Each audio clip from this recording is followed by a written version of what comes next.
السلام عليكم يا شباب، ازيكم عاملين ايه؟ النهارده ان شاء الله هطلع اتكلم على حاجه مهمه قوي، حاجات انت لو بتعملها عمرك ما هتلاقي تطوير في المستوى اللياقه البدنيه بتاعك. يلا بينا. في حاجه عايز اتكلم فيها بس قبل ما اخش في الموضوع، ان انا للاسف البيج بتاعتي بقى لها فتره الريتش بتاعها واقع بسبب قله التفاعلات. فيا ريت بس ما تنساش تدعمني بلايك وشير لو استفدت من الفيديو عشان اقدر اكمل في المحتوى بتاعي وافيدكم وما اطولش عليكم. يلا بينا.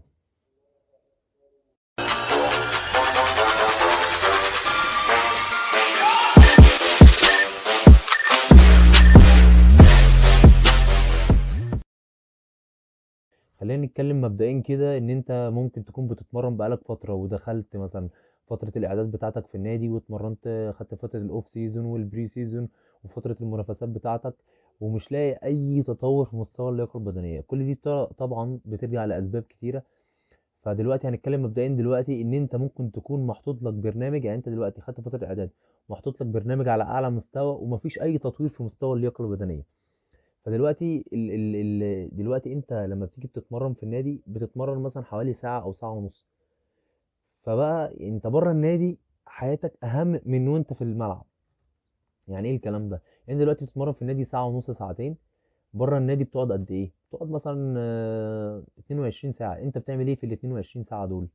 مثلا قول من ال 22 ساعة دول قول 7 ساعات نوم، فهيبقى معاك 15 ساعة. انت بتعمل ايه في ال 15 ساعة دول؟ فطبعا لعيب الكوره حياته مهمه بره الملعب اكتر ما هي جوه الملعب. يعني اصلا انت، يعني انا دلوقتي كمعد بدني بهتم باللايف ستايل بتاع اللعيب بره الملعب اكتر ما جوه الملعب. طبعا اللايف ستايل يعني بره الملعب مهم جدا. بقى بينقسم لعناصر كتيره، نوم واكل وشرب واكتر من حاجه طبعا. فالموضوع كله يا شباب ان انت لازم تكون مهتم بحياتك بره اكتر ما هي ايه في الملعب. يعني دلوقتي ممكن تكون اللي بيأثر على مستوى اللياقه البدنيه ان انت تكون قبل التمرين، قبل ما تنزل التمرين او قبل ما تكون رايح الماتش بتكونش نايم كويس. فطبعا انت لازم نومك تكون نايم من 6 ل 8 ساعات. ادي نقطه. تاني نقطة، ممكن يكون عندك مشاكل في البيت، يعني مشاكل عائلية، مشاكل عاطفية، مشاكل مع مراتك مثلا لو متجوز. الكلام ده كله بيأثر. يعني انت دلوقتي لو متخانق مع اهل بيتك ونازل رايح على التمرين، طبعا ده بينعكس على النفسية بتاعتك. فاللعيب اصلا لو نفسيته مش مرتاحة، كل ده هيأثر على مستوى اللياقة البدنية وأداؤه ايه والبرفورمانس بتاعه في الملعب. كل ده هيأثر طبعا. تاني نقطة. تالت نقطة، دلوقتي لو انت ما بتاكلش كويس، لو انت مش بتدخل عناصر الكربوهيدرات اللي محتاجها جسمك عشان يقدر يمدك بالطاقة. يعني انت دلوقتي ممكن تكون اصلا في التوب فورم بتاعتك في مرحلة البيك اللي هي اعلى ليفل ليك انت كلاعب كورة. فدلوقتي بسبب ان انت مش واكل كويس، فانت جسمك محتاج طاقة. فانت الكربوهيدرات دي هي مصدر الطاقة بتاع الجسم. فانت دلوقتي لو مش بتاخد العناصر الغذائيه اللي محتاجها جسمك عشان يمدك بالطاقه، فانت خلاص مش هتقدر تعمل مجهود، مش هتقدر، جسمك مش هيقدر ينتج طاقه. فالمسؤول عن مادة الطاقه في الجسم هي عناصر كربوهيدرات، وليها عناصر كتيره واتكلمت فيها اكتر من مره، فهي عناصر الكربوهيدرات اللي بتمد الجسم بالطاقه. فانت لازم تكون مهتم باكلك جدا طبعا قبل التمرين وبعد التمرين. تمام. في حاجه في النوم برضه يا شباب مهمه قوي. في شباب تيجي تقول لي يا كابتن انا بنام برضه من 6 ل 8 ساعات وبحس بتعب وكده. فتيجي تساله انت بتنام الساعه كام، تلاقيه بيقول لك انا بنام الساعه 5 الفجر وبنام الساعه 4 الفجر. انت لو نايم 10 ساعات من الساعه 5 الفجر مثلا لحد الساعه 3 العصر، كل ده هيسبب لك ارق طبعا، كل ده هيسبب لك اجهاد، كل ده هيتعبك جدا. ان هو ده مش وقت راحه الجسم. انت اخرك في السهر الساعه 12. بعد كده ده يبتدي ياثر عليك على جسمك فسيولوجيا، وفي هرمونات بتتغير في جسمك، وكل الكلام ده ليه ايه دراسات ان بعد الساعه 12 بيحصل تغيرات. لازم الجسم يكون ايه، لازم يكون مرتاح في الوقت اللي هو من 10 ل 12. بعد كده يبتدي الجسم ايه، يحصل فيه مشاكل فيه لو انت نمت بعد كده. تمام. فالموضوع دلوقتي يا شباب لازم انت يبقى انت محدد لنفسك نوم. انت لو جربت في مره مثلا ان انت تنام الساعه 12 او 11 وتصحى تاخد السبع ساعات بتوعك او الثمان ساعات بتوعك ايا كان الوقت اللي انت هتنامه، بس طبعا ما يكونش اقل من 6 ساعات، بس تكون نايم بدري. شوف انت لما تصحى تاني يوم، شوف انت جسمك هتبقى فايق ازاي. شوف انت هتحس بمستوى في ادائك في التمرين ازاي. هتحس انك فايق، هتلاقي نفسك صافي ذهنيا ان انت تصحى براحتك، تاخد العدد الكافي عشان جسمك يرتاح كويس. فطبعا كل ده تفطر كويس. فكل ده طبعا هينعكس عليك في الملعب، هينعكس على ادائك في الملعب. فانت لازم تكون مهتم بالنقطة دي، ان انت نومك يكون من 6 ل 8 ساعات، بس ما يكونش متأخر. يعني انت ما تنامليش 3 وتقول لي نايم 10 ساعات، لا طبعا كل ده هيأثر عليك. فلازم نكون مهتمين قوي قوي بالنقطة دي. حاجة برضه يا شباب مهمة قوي بتأثر على مستوى اللياقة البدنية، اللي هو انت تكون بتذاكر او بتشتغل قبل التمرين. ده طبعا كل ده بيأثر عليك نفسيا. يعني انت مثلا عايز تقول لي ان لعيب نايم الثمان ساعات بتوعه وجاي من على السرير مثلا وقام فطر براحته وقاعد في البيت، بيتفرج على التلفزيون ومرتاح نفسيا كده، وجاي من البيت على الملعب، زي لعيب مثلا شغال الصبح وجاي على التمرين؟ طبعا كل ده اثر عليه. للاسف طبعا في شباب بيبقى مضطر ان هي تشتغل عشان يقدر يصرف على نفسه، طبعا دول ليهم منا كل التحيه والتقدير طبعا، بس انا بتكلم ده طبعا هينعكس عليك. انا مش بقول لك كده عشان توقف شغل، طبعا الموضوع مفيهوش كلام، بس انت حاول وفق وحاول ريح نفسك كويس ونام كويس عشان جسمك ياخد راحته كويس في النوم. بس هو طبعا الشباب اللي بتيجي من على شغل على التمرين على طول، كل ده يأثر عليه. من على شغل على الماتش يأثر عليك طبعا. من الجامعة على الماتش، من الجامعة على الماتش او من الجامعة على التمرين، كل ده طبعا يأثر عليك وينعكس عليك طبعا، ان انت بتبقى اصلا ذهنك مش صافي.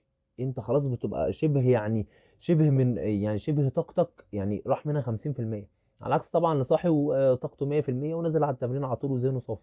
فطبعا كل دي ضغوطات بتأثر على مستوى اللياقة البدنية. نقطة مهمة يا شباب تاني عايز اتكلم فيها، وهي الأحمال الخاطئة. تلاقي الولد مثلا بيتمرن في فترة الإعداد واخد حمل مثلا محتاج من 48 ساعة ل 72 ساعة راحة، تمام؟ تلاقيه بعديها بيوم مكرر نفس الحمل. فطبعا اللي بيحصل له اللي ان هو يحصل له ان هو دلوقتي العضلة ما خدتش الراحة الكافية بتاعتها عشان ترجع لحالتها الطبيعية عشان يقدر يكرر نفس الحمل. فهو دلوقتي ايه اللي بيحصل؟ بيحصل حاجه اسمها اوفر تريننج، يعني تمرين زياده، او يحصل حاجه اسمها ماسل دامج، يعني العضله بتجهد جامد، وده كل ده طبعا بيؤدي لاصابات وبيؤدي لاضرار كبيره. فطبعا انت لازم تكون مهتم بالحته دي. يعني مثلا هقول لك دلوقتي لو انت اتمرنت تمرين بدني تقيله، هقول لك ما تريحش اقل من يوم ومش اكتر من 3 ايام. لو انت متمرن تمرين بدني تقيله، ابعد عن اليوم، مثلا ابعد عن اليوم في تمرينة البدن التقيلة، خليها ما تريحش اقل من 3 ايام ولا اكتر من 3 ايام. يعني انت اخرك في تمرين بدن تقيلة موت ما تتكررش التمرينة دي غير بعد 3 ايام عشان يبتدي يحصل ريكفري للعضلة. ده اي عضلة في الجسم اخرها 72 ساعة، ما يزيدش عن كده، هي بترجع لحالتها الطبيعية بعد 72 ساعة. فانا دلوقتي لو انا عايز اخد تمارين شدتها عالية، يعني تمرينة موت زي ما الناس بتقول، ومحتاجة راحة، فانت اخرك في الاسبوع يومين. في اليومين دول انت بقى ايه؟ بتاخد التمرين التقال بتاعهم، بتفرق عن كل يوم والتاني 3 ايام عشان جسمك يرجع لحالته الطبيعية. طب مثلا انت هتعمل ايه ما بين الثلاث ايام والثلاث ايام؟ بتبتدي تاخد حاجات خفيفة خالص، حمل اقل بنسبة كبيرة قوي، عشان ايه؟ العضلة ما تتأذيش. لكن انت ما تحطش حمل فوق حمل وتتعنتل في التمارين، وطبعا كل ده غلط. وت... وكل ده بينعكس عليك في الملعب، هتلاقي بينعكس عليك بإصابات، بإجهاد، بشد عضلي، الكلام ده كله. فانت طبعا لازم تكون مهتم بالحته دي. فانت دلوقتي لو بتتمرن لوحدك او مثلا معكش معد بدني في النادي، فلو مثلا اخدت تمرين بدني تقيله النهارده، ما تزودش، ما تقلش عن 3 ايام راحه عشان تكرر نفس التمرينه تاني. لكن اكتر اقل من كده، ان انت تكرر نفس التمرينه في وقت اقل من كده، تتصاب على طول، دي ما فيهاش كلام، ويحصل لك اوفر تريننج ويحصل ماسل دامج. كل ده طبعا هينعكس عليك في الملعب، ان انت مش هتقدر تجري، خلاص عضلات رجلك مش شايلاك، العضله ما رجعتش لحالتها الطبيعيه عشان تبتدي تعمل نفس المجهود تاني، فكل ده هيأثر عليك. تلاقي نفسك مثلا بتنزل تلعب حجوزات ومش عارف ايه، وانت اصلا لسه متمرن تمارين تقيله الصبح، فكل ده طبعا ينعكس عليك. فطالما انت في فتره الاعداد، بلاش الحجوزات، وبلاش اللعب الكره الجانبي ده عشان ما ياثرش عليك. وزي ما انا قلت يا شباب، طبعا لعيب الكوره لايف ستايل، يعني حياتك بره الملعب مهمه جدا اكتر من حياتك جوه الملعب. فلازم تهتم بالنقطه دي، وما تجيش تقول لي يا كابتن انا بصراحه انا ما باكلش كويس وما بنامش كويس وبنزل في الملعب بكسر الدنيا وبدغدغ الدنيا. طبعا الكلام ده طبعا اي كلام، هو هتلاقيه اصلا ممكن بيلعب فرق ضعيفه، بيلعب فرق مش قويه. وطبعا واللي يثبت ده ان انت لو لقيت يعني فرقه مصريه لعبت فرقه اوروبيه، بتلاقي فرق في المستويات مش طبيعي. فانت دلوقتي هتقول لي عشان هم اصلا متاسسين صح، هم متاسسين صح بس هم عايشين حياتهم صح.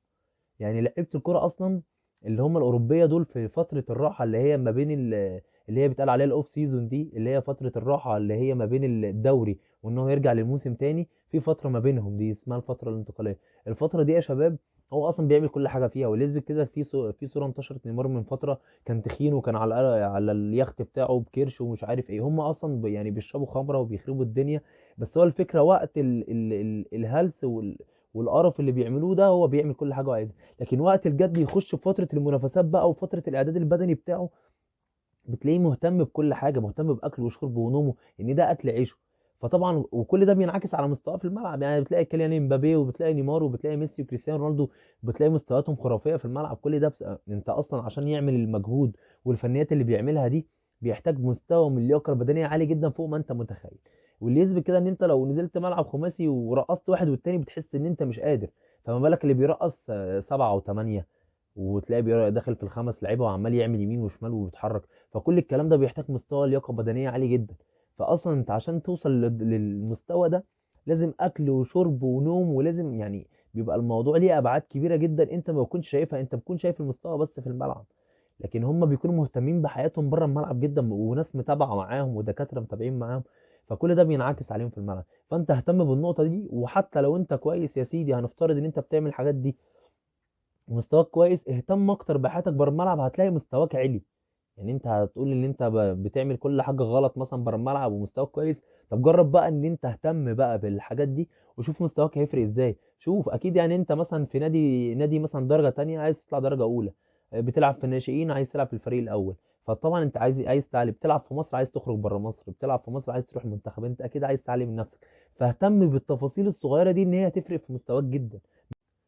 لو ناقصك اي حاجه اكتبها في الكومنتس، اي حاجه تخص لعيب الكوره برد على كل الناس. ما تنساش اللايك والشير. سلام.